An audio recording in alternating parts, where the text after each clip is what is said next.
आदाब, मैं आगा खुर्शीद खान।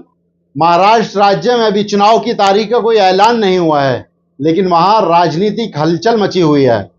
शरद पवार जैसे बड़े राजनीतिक खिलाड़ी अपने ही परिवार के मुकाबले के लिए पर खोल रहे हैं। उधर भाजपा के कई गुट अपने अपने कद को ऊंचा करने और अपने चहेते नेताओं को टिकट दिलाने की कोशिश कर रहे हैं। कल के दोस्त आज के दुश्मन बने हैं और पुराने दुश्मन आज दोस्तों की तरह हैं। राजनीति का यही फंडा है कि आज का दोस्त कल दुश्मन हो सकता है और कल का दुश्मन आज दोस्ती के लिए हाथ मिला सकता है। जीवन भर भाजपा को बुरा भला कहने वाले चंपई सोरेन इसकी ताजा मिसाल है। अंदर खाने कई विरोध गाए बगाए सामने आ रहे हैं।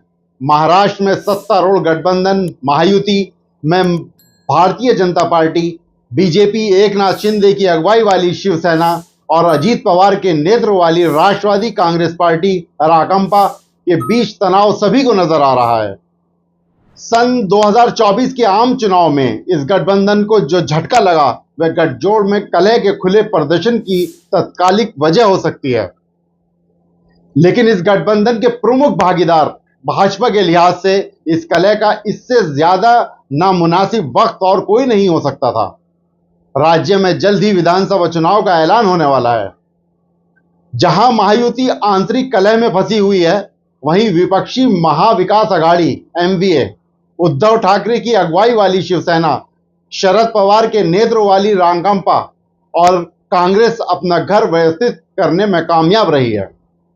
सत्तारूढ़ गठबंधन ने हाल ही में अपनी खोई हुई राजनीतिक जमीन को वापस पाने की उम्मीद में जिस प्रमुख योजनाओं की शुरुआत की, वही भागीदारों के बीच कलह की वजह बन गई है, क्योंकि उनमें से प्रत्येक इसे एक अलग नाम से संबोधित कर रहा है।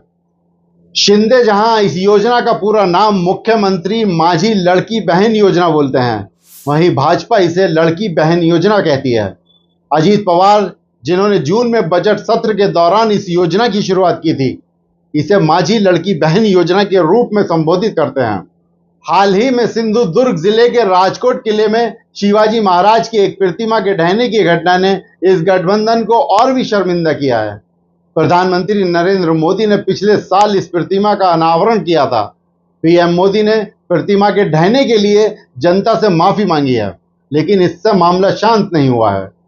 एमवीए इस मुद्दे को भुनाने के लिए कटिबद्ध है और उसने रविवार को एक विरोध प्रदर्शन का आयोजन भी किया। मराठा राजा शिवाजी महाराज मराठा समुदाय के लिए बेहद महत्व रखते हैं। अजीत पवार और उनके चाचा एवं राज्य की राजनीति के पितामह शरद पवार इसी समुदाय से आते हैं। प्रतिमा ढहने के मामले में अजीत पवार बिना शर्त माफी मांगने वाले पहले व्यक्ति थे। राजनीतिक साझेदार बनने से पहले भाजपा और सेना दोनों का राकांपा का व्यक्तिगत रूप से अजीत पवार के साथ लंबे समय तक टकराव रहा है। शिवसेना के एक मंत्री ने हाल ही में कहा था कि कैबिनेट की बैठकों में राकांपा के सदस्यों के करीब बैठने से मुझे मिचली सी महसूस होती है। भाजपा में कई लोग लोकसभा चुनाव में हार के लिए अजीत पवार समूह को जिम्मेदार मानते हैं। अजीत पवार भी भाजपा और सेना के साथ अपने रिश्तों को लेकर अनिश्चय की स्थिति में नजर आ रहे हैं। उन्होंने यह स्वीकार करके अपने गठबंधन के सहयोगियों को हैरत में डाल दिया कि आम चुनाव में अपनी चचेरी बहन सुप्रिया सूले के खिलाफ अपनी पत्नी सुनेत्रा को मैदान में उतारना एक भूल थी।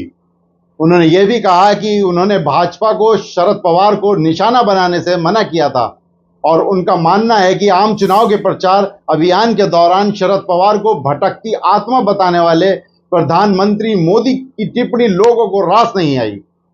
स्पष्ट रूप से उन्होंने विस्तृत पवार परिवार के साथ अपने रिश्ते नहीं बिगाड़े हैं। अंदर खाने प्रतिद्वंद्विता महायुति को नुकसान पहुंचाने लगी है।